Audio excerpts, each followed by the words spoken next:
All right, so this kind of goes off of your last slide, because a couple of the things that I've done, like I have my business and day game, and I used to play poker, kind of semi-professional. Yeah.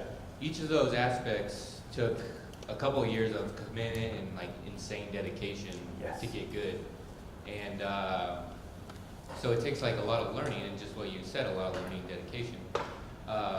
For me specifically right now, I'm really focused on business, on my business. It's taken a lot of time and effort so I can, build a lifestyle. But how much, in all honesty, how much of a commitment would you say that you would have to dedicate to learning this to become That's a really good question. So, like anything, there are no shortcuts. Yeah. Not legally, anyway. Yeah. So trading, the thing is, you can't become a dentist after doing an online course. Can't be a doctor. Like every real skill does need some hours. I mean, everyone's heard of that 10,000 hour rule. Well, I think that's a bit misleading because, yeah, you can put 10,000 hours of anything, but it doesn't mean you're going to be an expert. It's 10,000 smart hours, okay? Like focused hours. And with trading, I mean, to begin with, the first year is a big learning curve. You will have to put in the hours. If you did a 2-day course, an online course, whatever, that's just the basics, the building blocks. Then after that, it's all the disciplines and habits and getting into, or basically good daily habits. Habits get shit done, not motivation, okay? Remember that. Habits get stuff done. That's why, like, the 1st of January, we have a New Year's resolution to lose weight, but by the 18th, we're on our 3rd Big Mac.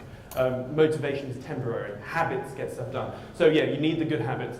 But once you've got, once you get through that first year, then you can sort of chill out because you've done all the hard work, and then it's a case of, right, every day, just look at your radar screens, and then just waiting for the Claudia Schiffer. God, sorry my age. Not Claudia Schiffer. Who's hot these days?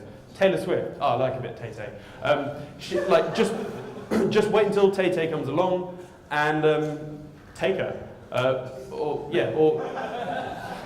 opportunities come and go like buses on the market, so you just got to wait for the limo to ride up. I'm full of these terms today, that's cool.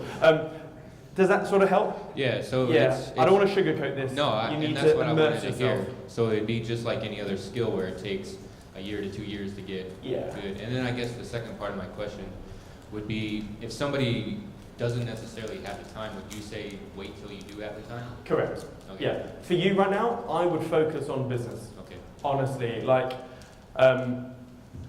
yeah.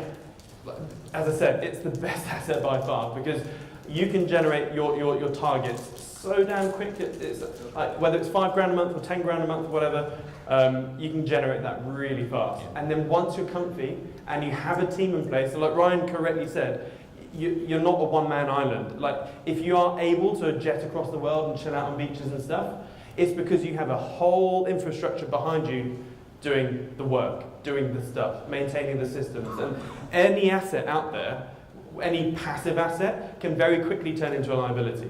People think, oh yeah, I've got some houses and rent them out, got some rental income. Yeah, well it takes 2 seconds for that asset to turn into the biggest liability you've ever had, which can bankrupt you. So all assets can flip-flop between asset and liability, so you've got to be careful. So yeah, you do need that infrastructure. And businesses are great because all the businesses is staff and systems. You need the correct systems, and you need the freaking awesome, motivated, happy staff that implement those systems on a daily basis, okay? When I buy businesses, I don't give a shit about the product or the widget or the service. I look at the staff, the behind the scenes. Because what I don't want to do is buy a business and then the staff all leave or whatever. I need something which can run on its own, okay? And a real business, by the way, you don't have a real business until you can bugger off for a year and come back and it's still profitable. Or if not, made more money than when you left. Until then, you've just bought yourself a job. So please be aware of that, okay? But there's nothing wrong with that. There's absolutely nothing wrong with that. But the goal is to create, buy, or whatever, find a business, build it so it doesn't need you. Then it's an asset. Again, you still got to monitor it. So, yeah, does that sort of make sense? Yeah, totally.